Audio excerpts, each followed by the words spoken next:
on the matter of impeachment.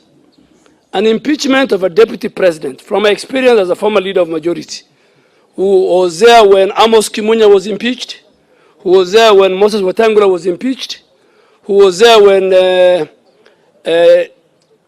Minister Kaimenyi survived. I was there when the process of impeaching Anne Waiguru was there. It's not a birthday party. It's not a walk in the path.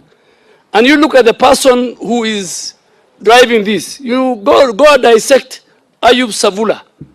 And then you understand that the carrier of the matter doesn't deserve a comment.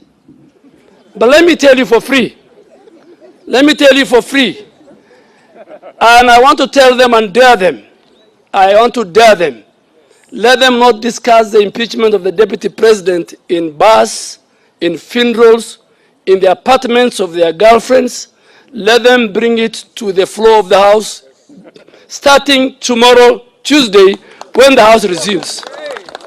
So we dare them, whether, here, we are telling them, all of them, the ODM, the ANC, the Wiper, the Kelewekes, please go sit somewhere, bring the impeachment. We are ready for you.